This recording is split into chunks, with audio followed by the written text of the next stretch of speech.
Hey guys, today I'm going to be doing Best of Luxury Makeup 2022 edition. I'm also going to be demoing these products for you throughout the video, so you'll get to see all of these products in action as well. Starting off with primers, I had two that were super standout to me. So the first is the Victoria Beckham by Augustinus Bader Cell Rejuvenating Priming Moisturizer. This is stunning. It's moisturizing, it's softening. It feels like a very thick serum that you would put on your skin before you go in with your makeup. It leaves the skin with the most gorgeous, soft, illuminated pearl. It's not flecky, it's not glittery. It's a really nice, subtle strobe. So really beautiful, just kind of gives the skin that instantaneous glow, and your makeup just glides on top of it so smooth, and it just kind of makes anything that you put on top of it look a little bit more luxurious and high-end, and I just feel like my skin always looks so good when I use this. Now, Augustinus Bader is a very prestige luxury skincare brand, so there are supposed to be some really great skincare benefits to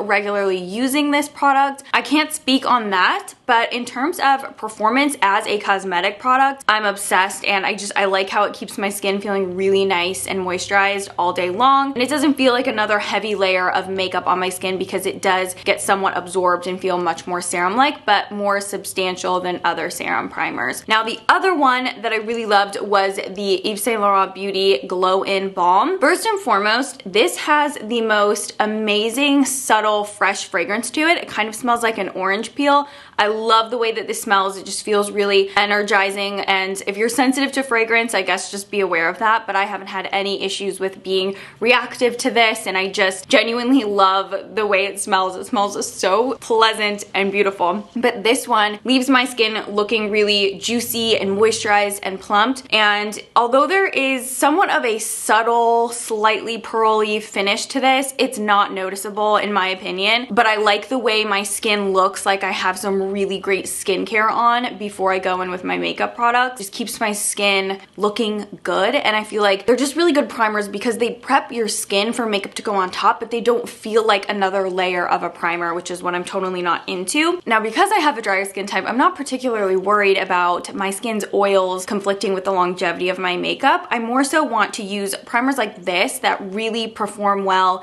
keep my skin looking moisturized for the entire day, so that throughout the day my makeup doesn't get visibly, patchy and dry, and my skin doesn't start looking papery and parched throughout the day. And both of these just stunning, phenomenal, beautiful makeup primers. Moving into illuminators. So I want to start off with the Giorgio Armani Fluid Sheer. This is a stunning, subtle liquid illuminator. It's a very soft, easy to work with illuminator, so if you do have a more textured skin type, acne, or just things that you don't really want to be brought to light and kind of pop when the sunlight hits them, this is a really good one. It's so subtle but still does pack a punch and does have enough of a strobe to it that when you put makeup on top, it will still peek out from behind. Or if you have a foundation that you just want to add a little bit more of a luminous pearl to, and you want it to be subtle and not, super strobed or anything, it's just such a lovely, subtle liquid illuminator. But when I really wanted that like extra special, super glowy strobe, I could not get enough of the Chanel Super Healthy Glow Highlighting Fluid. I feel like this just makes my skin look so angelic, and I'm so obsessed with it. Like, it's just really nice to use. It's never over the top. It's not gonna make you look greasy or shiny. It's just the most beautiful, elegant, strobing liquid that doesn't pill up. It performs really well and consistently with whatever makeup product I pair it with, and I really, really liked this. I thought it was stunning, and it's definitely like really good in the sense that it doesn't have any flecky glitter in it as well. It's just a really nice, soft, even pearl, so it's not an obnoxious strobe, and it's good. I loved it. Now, I was also super impressed with the Chanel Healthy Glow Foundation. Now, this is genuinely the first true foundation product I've tried from Chanel that I've genuinely fallen in love with and been consistently happy with the results, the longevity, the way it looks on my skin, the way it feels on my skin, and the way it performs throughout different times during the year, summer, winter, whatever it may be. It's been really consistent and really great, and I haven't run into any issues with it. Whereas with some of the other Chanel foundations I've tried in the past, I have haven't really been completely in love with them.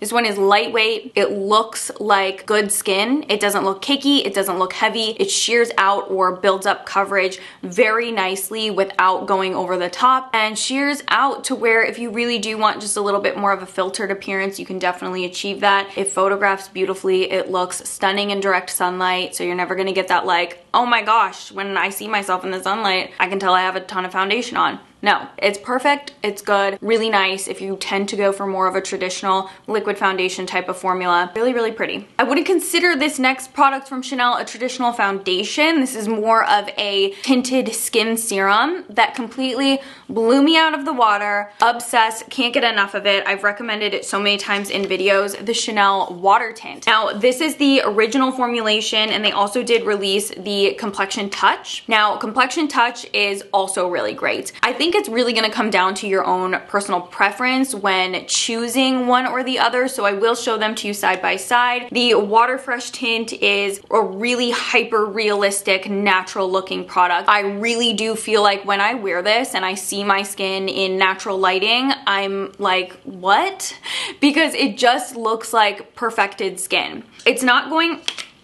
Every time I'm talking, I feel like we've got lipstick on the teeth, and I'm, you know, just the worst thing that could happen would be I recorded an entire video with lipstick on my teeth. But when I wear the Water Fresh Tint, I feel like it looks like my own skin, and you're not really fooling anyone, because if you do have some hyperpigmentation or redness, it's not going to completely cover that up, but it's going to give this really, like I said, hyper realistic, almost kind of filtered like appearance on the skin, to where your skin just looks better, but it still looks like your own skin. Now with Complexion Touch, you have the ability to really build this up. The actual pigment beads of the product in Complexion Touch are significantly larger than they are in the Water Fresh Tint, thus you're gonna get more coverage from Complexion Touch. I think Complexion Touch definitely has the upper hand when it comes to customizing the coverage of the product. It also makes a really nice kind of spot concealer, if you will, so if you have a spot on your face that you wanna hide, this builds up really nicely and still, again, looks like really moisturized skin. Think of these like a hyaluronic acid serum with coverage in them, and they're just so beautiful. The other thing that I think is so wonderful about both of these products is you will be shocked at the longevity on them. It really shocked me in that sense at how good this is for being like a skin tint. The foundation that had me in a complete chokehold since the first time I tried it on my face was the Chantecaille Future Skin. Chantecaille Future Skin is unlike anything else I've ever tried. This feels, honestly, if I could compare it to something, it's a little bit more fluid, but a gel cream moisturizer. It's got kind of that vibe to it, but the coverage it can give your skin with such a tiny little fleck of the product is unmatched. And the way that it almost molds to your skin with a good amount of flex, the way it mimics your skin's texture, the way it provides the most realistic looking coverage is out of this world. Like, I have never used anything like this and been that impressed with it in terms of a foundation like that can take me from a really natural, barely there type of makeup look to something a little bit more full coverage and flawless. I feel like I raved about this nonstop this year, but I was originally drawn to it because it's one of the foundations that Donnie Davy was using on the cast members of Euphoria, and if you do watch Euphoria, the skin is always very natural. It doesn't look like they have a ton of face product on, and so that was what intrigued me about Future Skin. I think it blew me away. I love Chantecaille Future Skin. You will definitely see this in a rotation. It will be repurchased when I use it up, because I just can't imagine not having this as an option in my makeup collection because it's so good. Quickly, just want to touch on this because it's tried and true. It's been a favorite since I've used it. I love it. The Giorgio Armani Luminous Silk Foundation. This is a classic for me personally. Although it's a luminous silk, it definitely has more of a sateen finish on the skin. Very buildable, super flawless, got a lot of coverage to it. So if you have things you're really concerned about hiding, and also, you know, don't really want something that's particularly dewy or reflective, this is just stunning. And one of the best things about the Luminous Silk Foundation, in my opinion, is it just always looks good. You don't have to prime with it. You don't have to be too careful about the way you apply it. It works.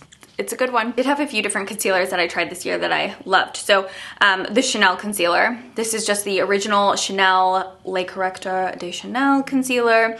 I love using the lighter shade to brighten under my eyes, and then I have a darker shade for concealing the face. This isn't particularly luminous, although it does have a little bit more of a soft shine on the skin. It's not pearly, so I do like that it looks like moisturized skin when it sets down. I just find this to be really nice and lightweight and provides my skin with really great coverage. So I loved that. I think that this is just a good classic concealer. That, to be quite honest with you, I kind of forget that I have concealer on when I wear this because it blends into my skin so seamlessly, and I like the way it performs. I don't have to set it with powder if I don't want to. I feel like it always looks really nice and flawless under my eyes, blends into my skin very beautifully, very naturally, and I like the coverage of it as well. It's very good. My favorite kind of like everyday concealer when I want more of a natural look, the YSL Touche Eclat. It is stunning. It is buildable. If you want just kind of like barely there, milky veil of coverage that's just going to appear as more of like a filter on the skin, you can achieve that, but you can also layer this and really get some great brightness and some great coverage. I love how this is watery and fluid and it sets down on its own. I don't have to use powder with it. And I feel like, especially in the demo, you'll see, it just makes my under eyes and my skin look really nice and fresh. It doesn't feel like a concealer on your skin because it has that really fluid formula to it. So it just kind of dries down and then it just looks good, and it's got a really nice, believable radiance to it. My favorite longwear concealer that really took me by surprise is the Dior Backstage Flash Perfector Corrector concealer. Now, I really like the formula of this for long hours at a time because it dries down. Again, don't have to set it with powder. That's kind of what I'm looking for with a concealer. I don't want to have to set it with powder unless I, want to use powder.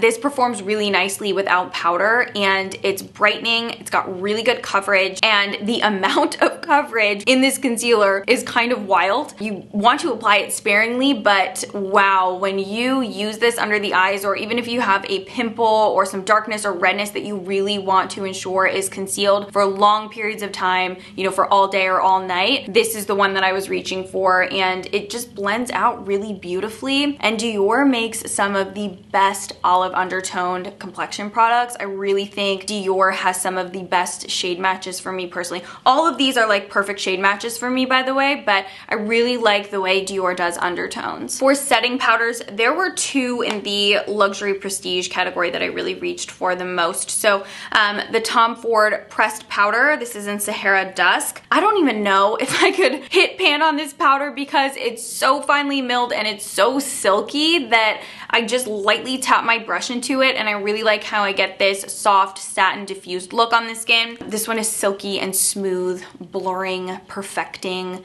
keeps your makeup locked in place all day, and also helps control oils on the skin as well. So if I find that I'm getting a little bit oilier throughout the day, I can blot with this once and I won't ever have to do a touch-up. So it's a really great setting powder as well as a blotting touch-up powder. Truly obsessed with this powder, and I want to get one in a lighter shade, the Givenchy Beauty Prism Libre.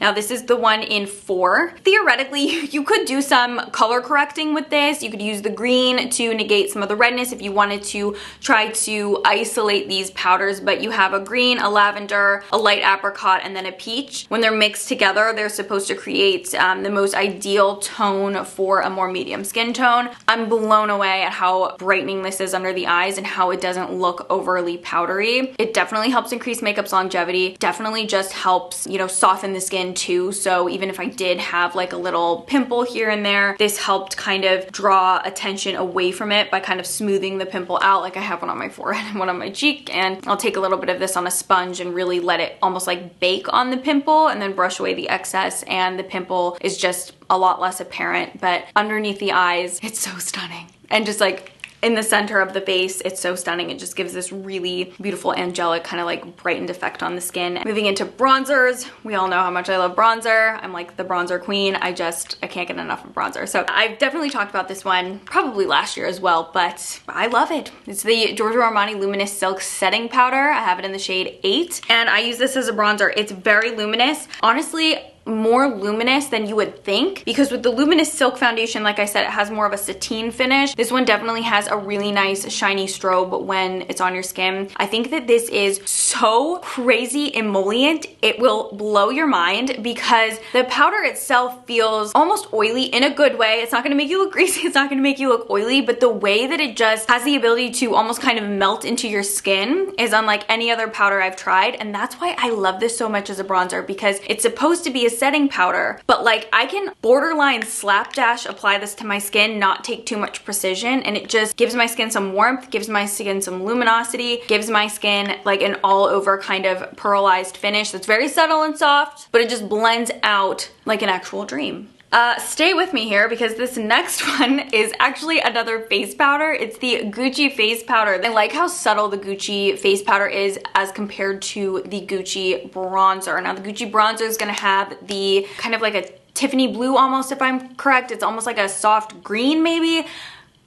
You'll know which one I'm talking about. It's the powders are pink. I think that the face powder is better than the Gucci bronzer because this feels so feather lightweight and you kind of get this soft airbrushed effect on the skin from a powder. I know, sounds bizarre, but if you can take anything away from my recommendations, the face powders are where it's at when it comes to the luxury brands. Like the face powders and finding different ways to use them, not only for setting, but for bronzing. Maybe you can use one for brightening underneath the eye, whatever it may be. The luxury setting powders are really great. So the Gucci one was stunning. I like how this one has this really nice red undertone. It just made my complexion look so nice and toasty, and I love the formula of that. Now, a traditional bronzer that I stand by, absolutely love, gorgeous, amazingness, the Chanel bronzers. Now I have 395, which is the deeper shade, which I really like. Great summer tone for me, as well as like early fall, and really nice for doing some shade work on the skin, and looks like actual tanned skin. Like it doesn't look like makeup to me. It looks so good. And then the lighter shade. The lighter shade is my winter shade for all over the face, but I also really like using the lighter shade on the apples of the cheeks to just add a little bit more warmth. It will melt into your skin. It will look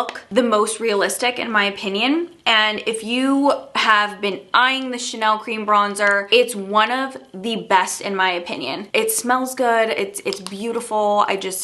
The Chanel bronzer, not only does it look good on your skin, but I would say, I feel like I can say that, right? The Chanel cream bronzer is the best cream bronzer in my opinion. It's my favorite. So blushes, okay. So as far as blushes go, you tend to like the same blushes that I do. I tend to go for more muted nude tones because I like being able to wear a similar shade of blush every day, or a blush tone that I don't really have to think about. So the first one that is actually a lot more punchy than I thought it was gonna be is the Tom Ford Shade and Illuminate in Peach Poison. I adore this. So you have this light apricot peach, which is not neon, but it's really got a good amount of punchiness to it. It's a really beautiful peach, and I will say, for me personally, having a more medium skin tone, sometimes peach blushes just don't really show up, or they don't pull the type of peach that I want on my complexion. This one looks peach on my cheeks, and I love it. It's a very soft, creamy peach, but it's also got that punchiness and brightness to it.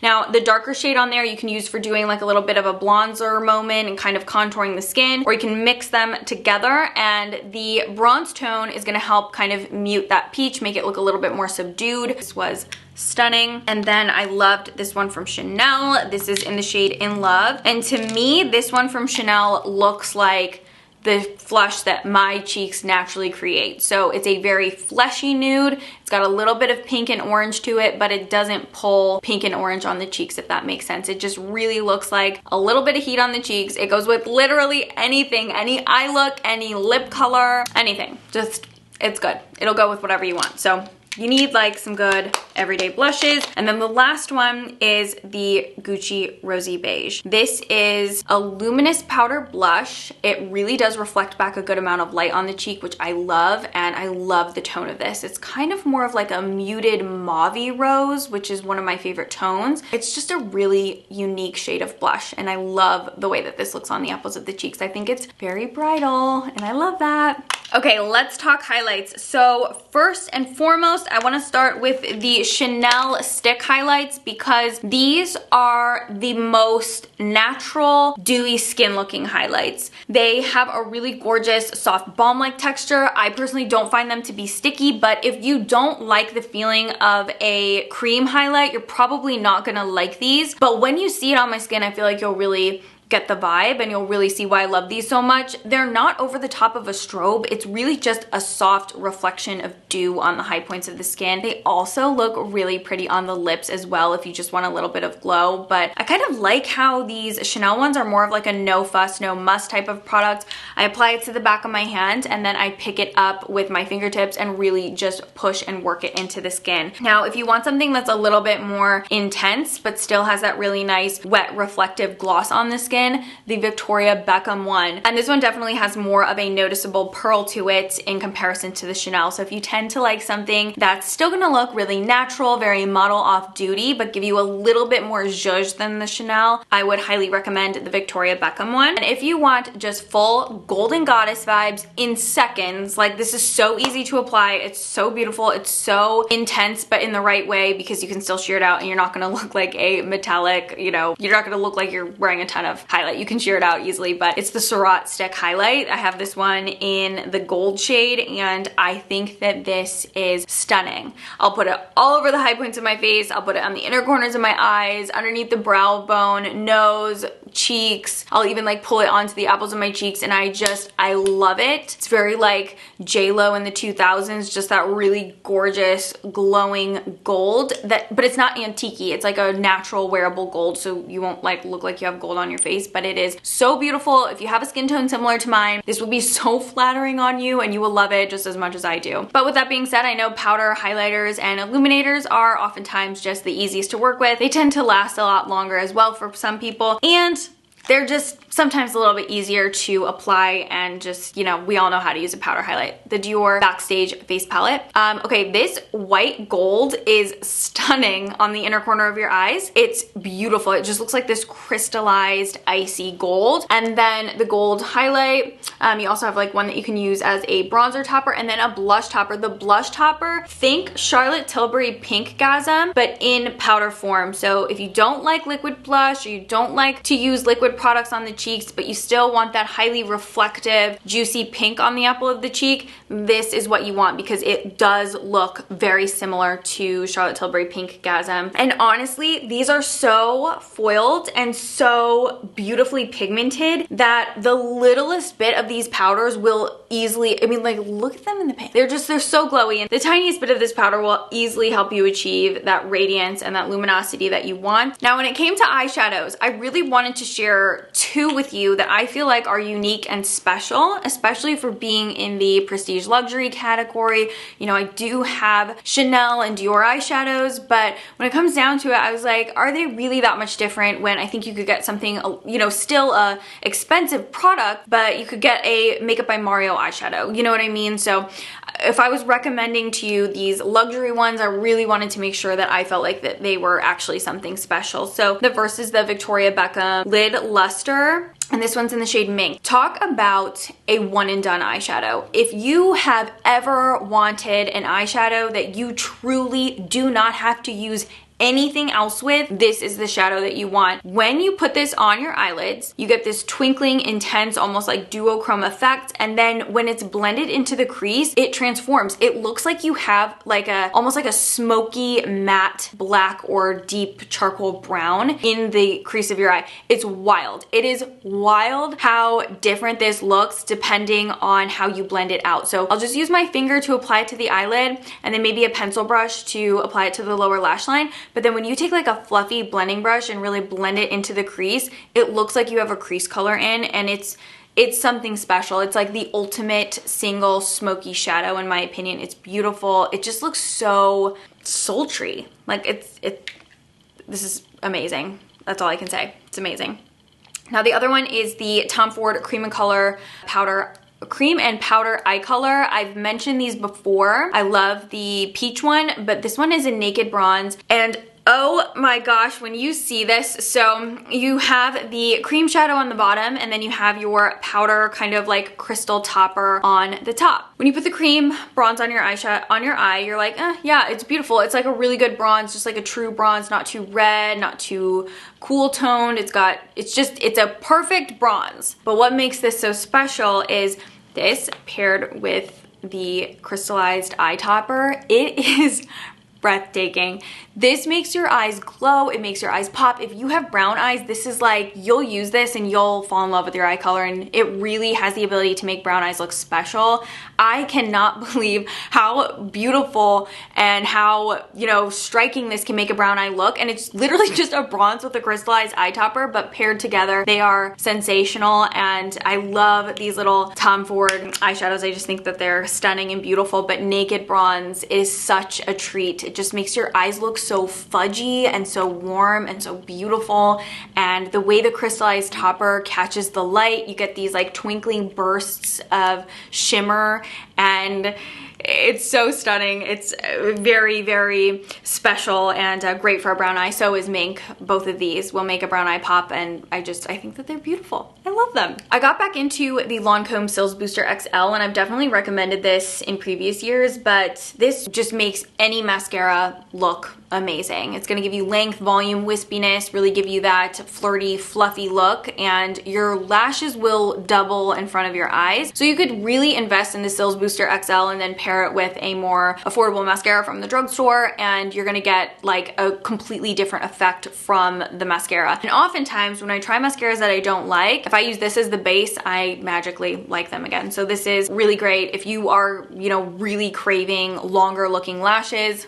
This will, you'll see the lashes double in size when you're applying this. And then the waterproof Dior Show mascara. I recommend this to you many times throughout the year, and probably every single year since I've used it at the end of my year roundup. Ugh, this is just like so dramatic, so wonderful. Like really, you don't need fake lashes when you wear this. It's intense and it's amazing and really pairs well and holds its own even with a dramatic eye look. This will just, it does all the work for you. So, and then the other two that I tried that I really like. So the Victoria Beckham Future Lash, I was so pleasantly surprised by this. It is a curling mascara. The wand is very tiny, petite little thing, and it just makes applying mascara very precise. This one gives more of a clean lash extension effect. So your lashes look very leggy when you apply this, and you can build it up on top of itself to get more volume. Now the other one I loved was the Chanel Inimitable Mascara, the waterproof version. Love the brush on this, and it is a plastic bristle brush, but what I love about this one is the fanned out effect my lashes get from it. When I wear this, it's like my lashes, instead of, you know, being like this, they like fan out, and it looks really great. I love this mascara. I love the brush. Really nice clean definition, really nice clean volume, because you do have those plastic bristles on there, so not particularly wispy, not particularly flirty or fluttery, so if you tend to like more of a clean look with lots of volume and a fanned out effect and that really nice like tapered end of the lash, you will love this as much as I do. I hope you enjoyed this. I have so much fun filming these roundups. It is by far one of my favorite videos to film out of the entire year. I love doing my monthly favorites, but I love doing these end of the year favorites because I'm like, we test so much makeup together. Like, I'm only going to be talking about the stuff that I think is really the best of the best at the end of the year. You know, monthly favorites, it changes a little bit. Obviously, it's all the products I loved out of the month, but you know, I know that these are like, this is what I was obsessed with. So let me know if you like the idea of doing a video strictly I can't talk anymore because I've been talking for like 2 hours. Let me know if you like the idea of a video strictly dedicated just to lip colors and lip combos, aside from the next favorites video. So the next one that goes up is going to be about like Sephora brands and those mid-tier and, you know, still expensive products, but I wanted to make one just for like luxury as well, so that you can kind of have all these different videos to refer back to when you're looking at them. So thank you guys so much for watching. I had so much fun filming this. I know I said that a million times, but I will see you in my next video. Please come follow me on Instagram and on TikTok, and subscribe to my channel if you haven't already. Let me know now if you want the lip video separate or if I should just tack it on at the end. But if they're not separated, sometimes they can get kind of long. But if you like long videos, I'll do it just as one. So I'll see you in my next one. Bye!